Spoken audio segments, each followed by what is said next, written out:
This week on DV, we're flying to Thailand. Landing in Bangkok, a city known for its vibrant street life, we venture beyond and into the ring to learn about the true value of a national sport.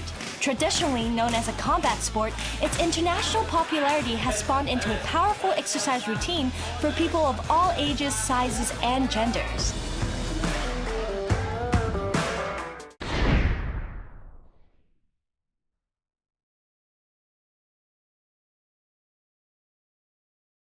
If you've ever been to Bangkok, you've probably experienced some of its most popular cultural offerings, from street eats to ornate shrines. But there's more than meets the eye. Lena? When you think of culture, you might think of food, art, or language, but sports can also be very definitive of a culture. Let's take Muay Thai as an example. It is heavily integrated into Thai culture, but it's so popular that it's made its way all around the world. Today, I'm going to learn more about this national sport that has millions kicking with enthusiasm. Hi, Kun. So I know that Muay Thai plays a very important role in your family. What is your role in all of this? I am the promoter who promote and match the fighter to fight together. Oh, okay. So that's what you're doing now. How did you start all of it? Actually, it's my father is a promoter since 40 years ago, and he's like the pioneer who bring Muay Thai outside Thailand, and he promote the Muay Thai to become champion, and then we have like world champion, WBC, WBA for the boxing. And that's the first start, and very impressed me. I am the youngest daughter, and I always go with him when he go to the stadium. I see the big fight, Samat, Payak Arun, Gong Thorani, and then I go outside of Thailand with him also. Oh, okay, so it's like very impressed me about Muay Thai, and I want to do it. Right. So obviously your father had a really big, influence on you when it comes to Muay Thai.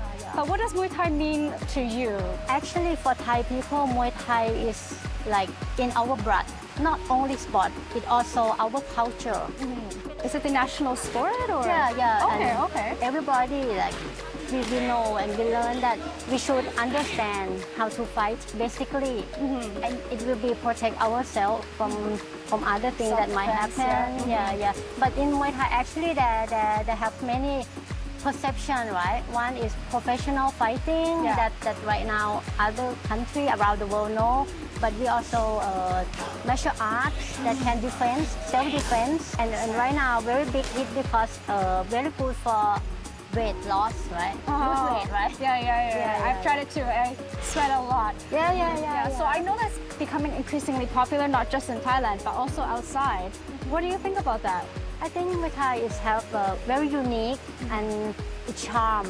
Like when people come and train Muay Thai and we know what is it, we feel confidence. And it's like the first of thing, we make people understand yourself, have to keep going to keep fit, good in terms of exercise. Do you still travel around promoting? Right, we bring the fighter to other countries, and we feel that it is sport. It doesn't mean that Thai boxers have to win all the time. Sport will be grow if they have win, lose, but it have to be good match. And that is the most important thing for the promoter. If we match, but it's mismatch, it's that the audience don't like it and we can go forward. So it's a skill too. You have to make sure the fighters are equally matched and not too overpowering as well. Right, we have to understand each boxer that this one he's good at punch, this one he's good at knee. What do you think the future trends of Muay Thai is? In the past, we have like a professional fight for 5 rounds. But right now, we know that everything have to be rushed and very, right? It doesn't have to be that long. So 3 rounds for Muay Thai is more fun, and people, the audience, like it more than 5 rounds. Right. We also have to be flexible, just to keep it going. Right. Flexible to make sure that people now are keep entertained and interested. So where did it actually all start? How did Muay Thai start and when? The Muay Thai actually it have been in the Paris, like for the king, and then for the soldier is fight in the army. And then like the king set the events and open the people to fight. So it's like getting more fix the matches within the royal palace. My father, at that time, he promote in Thailand, and everybody is so proud of Muay Thai. And when my father think that it is the time to let others understand more, so he bring to like Netherlands, Europe zone, and then we lost to European fighter in Thailand. Say that, oh, my father, you did a very bad thing. Why the foreigner kick Thai people? How you can do that? We have been past the problem, and I think that is the point that people know what is Muay Thai. If my father not bring outside, people will not understand, and Muay Thai will not come as today. What do you see as determining the success of promotion of Muay Thai into the world? I think in the beginning, Muay Thai is only in our country, and now it's open to the world.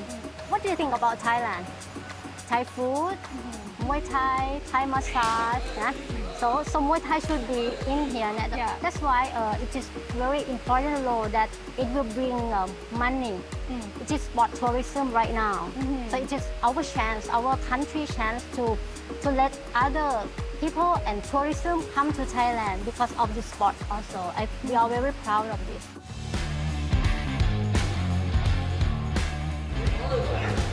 Sawadika, I actually want to know, where did your passion for Muay Thai begin? Ben says his father was a big influence on his career as a trainer. His father used to be a fighter and owned this very gym. After his father passed away from a heart attack, he wanted to keep his passion alive. And even though Ben's not a fighter himself, he believes being a trainer is a way to continue his father's legacy. Can you tell me more about Muay Thai? Is there actually different styles? There are many different styles in Muay Thai, and the styles differ depending on the gym and the trainer's own personal style. Well, it does sound like you're very passionate about the sport. Can you tell us more about how training is like for the sport? Is it very intense? All the students who attend the Muay Thai camp live at the gym. In the morning, they'll do a 2 to 3 hour workout session that will build their stamina and cardio. Then they'll have a lunch break and then continue in the afternoon, learning the techniques for another 3 hours or so. And this repeats for the whole duration of the camp. As for the demographics of the students, most are from Thailand, but there's also students who travel from other countries. Every year before the pandemic, there was a group of Japanese students who would come to learn Muay Thai. He gets very excited teaching students from other countries about this sport. Okay, and can you share with us your style of teaching? Like, how do you train your students? Ben is a strategy trainer, so he focuses on analyzing the opponent's previous fights and then teaching his students how to attack and counterattack. He also spends a lot of time studying previous matches of students to see what their strengths and weaknesses are. So I actually want to know, what are your hopes and dreams for the students you train? Like, what do you hope they will achieve? When students are not training, the coaches will educate and cultivate them into being good people so they can contribute to society. So even if they do stop fighting in the future, they'll still be disciplined and well-behaved.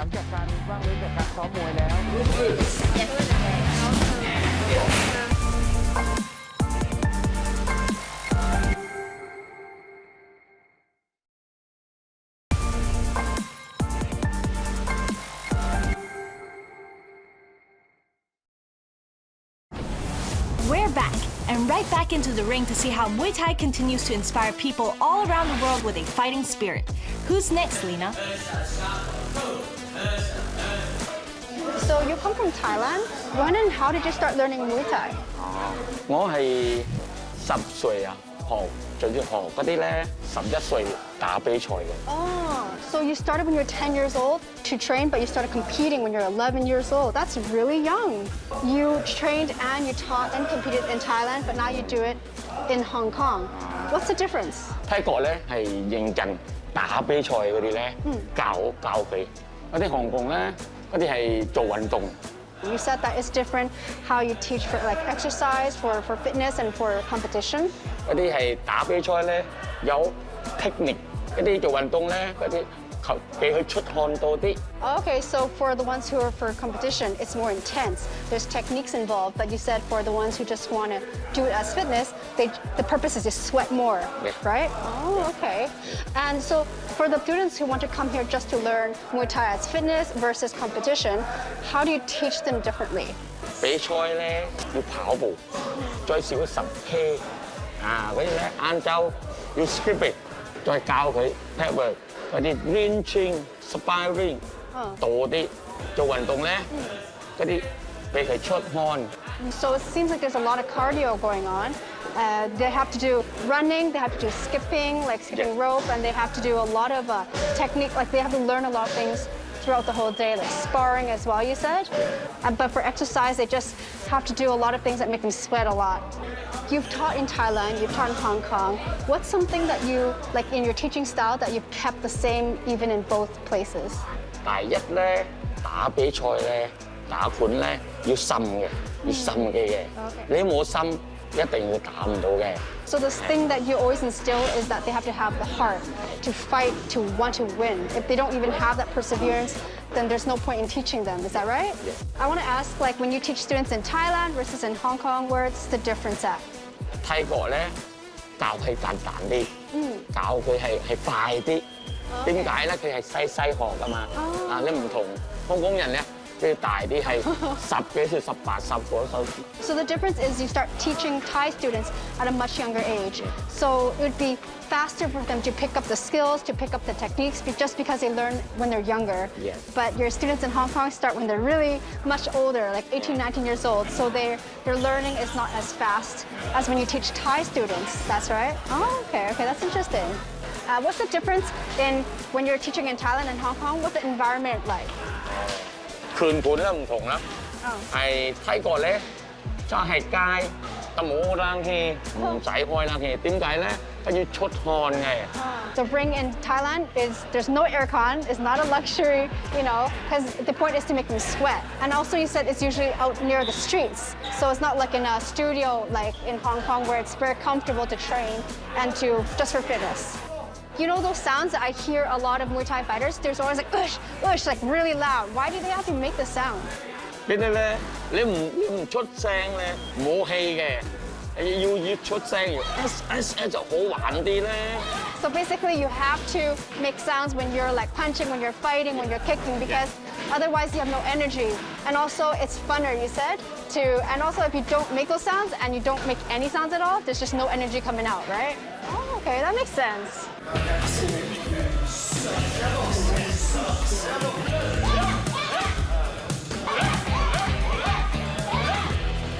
So Suki, I hear that you're quite the established fighter. Can you tell me more about your experiences? So I started learning Muay Thai when I first came to Hong Kong about 7 years ago. It was actually a TV show called Kumon that influenced me. Oh, okay. When I first came to Hong Kong, I didn't have any team sports that I used to play. So watching this, I decided to find a gym and I started training. And my first fight was about 3 months after I first started training. 3 months after you first started training. That's really fast time for competing. I'm actually very competitive, so I've always competed in sports my entire life. Okay. So once I started on the first day, I told my coach, I was like, I want to try this. But the problem for me was Hong Kong fighters are a lot smaller, so I had to cut a lot of weight before I could get down to my first fight. And where have you fought? I fought about 8 times in Hong Kong, I think, and then I fought once in Canada. It was a tournament for the nationals in Canada. Oh, wow. So I had to fly over, and it was within the week I was jet lagged, I had to cut weight, I wasn't allowed to eat, so it was a journey. I heard that you have won the majority of your fights. Is that true? Yes. Wow. I think my record is 6-3. Yeah, with the last loss being a semi-pro fight. I was fighting a pro fighter, yeah. That is really impressive. And how long have you been training? I think it's about 7 years now. Yeah. Also the exact time you've been in Hong Kong. Yeah. With losing, how do you overcome that? Losing is tough, I have to admit. It kind of pushes you further though. Okay. So it takes about a week to get over, well, for me. Okay. I was really upset for my first loss because I thought I won. Everyone else thought I won. Okay. So it just pushes me to train harder. It's very mentally challenging, but with a good supportive group of people, then it helps a lot. Like my trainers are very supportive. my friends and like everyone around me. So I think that makes it easier. Okay. And it makes you just fight harder next time. That fire within you just grows and like you don't want to lose again. When you're preparing for a fight and when you're just like training, do you do anything that's like more intensely? Do you change your diet or anything like that? Yep, so when I fight, I wake up earlier. I run about 6:30, 7 a.m. because I work at a school, so we start really early. Okay. And I run before work, and then I finish my school day, and then I come straight to the gym for about 2 to 3 hours of training. Wow. So after work, I come here and we do about 15, 20 minutes of skipping. And then you shadow box for 3 rounds of 3 minutes. And then you do about like 10 rounds on the bags. And then we do, I think, about 5 to 7 rounds on the pads with the coaches. So that's when they correct your technique and they're teaching you skills. And after that, you have to apply it on the bag and you do a couple more rounds. And then you do more 100 sit-ups. And then more, I think in total about 1,000 abs exercises, like counting. And then to finish off, we stretch to cool down, yeah. That sounds so intense. I couldn't even do half of that. So like, what makes you want to learn Muay Thai? What made me continue learning it was the culture and just the thrill and the adrenaline you get from the sport. Because of this culture, I've traveled to Thailand for training, and I've also learned Thai. What do you see in the future? Like, what are your goals as a Muay Thai fighter? Do you want to be like a champion, a teacher yourself? Not gonna lie, I do, but realistically, it's a bit hard in Hong Kong. We don't have that great of a scene for pro fighters. Okay. So the pay and everything isn't that great here. The opportunities aren't as great. So that's why I still have a full-time job, even though I want to fight. Right, okay. But I have thought about moving to Thailand and to just training full-time because I've seen people do that. Going all the way for your dreams. So it's clear that Muay Thai has encompassed every part of your life, but how has it affected your mindset? Muay Thai to me is not just about myself. I want to influence the next generation. Especially being in Hong Kong, I feel like it's not a very accepted sport for the younger generation. So parents think it's more like violence.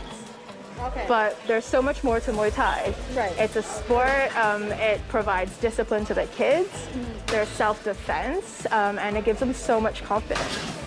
In Thailand, some fighters begin their journey to the top at a very young age. Some stories are fascinating and reflects how much Muay Thai means to its cultural fabric and people. Sawadika, Q. I want to know, how did you learn about Muay Thai? Q says that he and his friend walked by this gym one day and saw the training going on. It was his first time seeing Muay Thai in person, and he wanted to learn from then on. He knows it's a great self-defense skill to have, and on top of that, it's a national sport, so he feels proud to learn the skill. And how has the training been like for you? Is it what you expected? Is it really hard? Is it really intense, competitive? The training is going well, and he absolutely loves it. Everyone's really encouraging, and it makes him feel very motivated to keep going. So I've heard that you've won a lot of competitions. Can you tell us what's the most memorable story you have from one of these fights? He remembers his third fight vividly because he won it in a clean and quick way. He felt very proud of himself. Well, you spend so much time training. Do you ever feel lonely or feel like you're missing out on opportunities to play with your friends and things like that? He doesn't feel sad at all because he feels like this is where he belongs. Everyone is so welcoming, just like one big family. In the future, he wants to become a great fighter, to make his family proud and to help support them.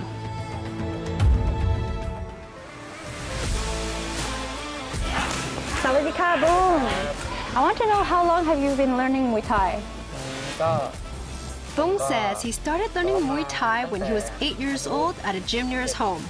He stopped in between and picked it up again at this current gym. And what are some challenges that you have encountered? His biggest challenge was his height. His old coach had told him he was too short and he would never make it in the sport. He believed it, and that's why he quit before, but he could never fully put it aside. He would always talk about it with his friends until a good friend brought him to this gym and he met Ben. Through Ben, he learned to turn his weakness into an advantage. And with that mindset, he has won 55 fights and is now known on a national level. So what's the story behind your stage name? In this sport, naming yourself after someone is the biggest honor you can give them. And so he named himself after Ben to pay respect to him for training him to become the fighter he is today. So I heard that before a fight, there's usually a dance ritual of some sort. Can you tell me more about why people do it before they fight? Before every fight, he has to perform a ritual called Wai Kru Ram Mui that expresses his respect and gratitude to his coaches, parents, and ancestors. The ritual consists of a dance that also helps to warm up their body, relax their nerves, and mentally focus. So Bum, being such a competitive fighter at such a high level, I know you must encounter a lot of injuries, you have wins, you have losses. How do you recover from that mentally and physically? In his most recent fight, he got a cut on his forehead and had to get 6 stitches for it. He lost the match, but he received a ton of encourage from his team at the gym. He feels like they're just like family who help support him through his journey to improve and prepare for the next fight. Well, I wish you the best of luck in your career and all your future fights. ขอบคุณค่ะ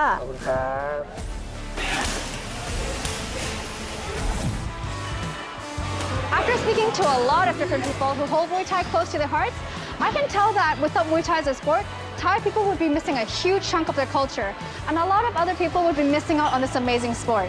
And it's so integrated into their livelihoods that even if they're not a fighter, I can see that this fierce mentality will continue to influence other people's lives positively.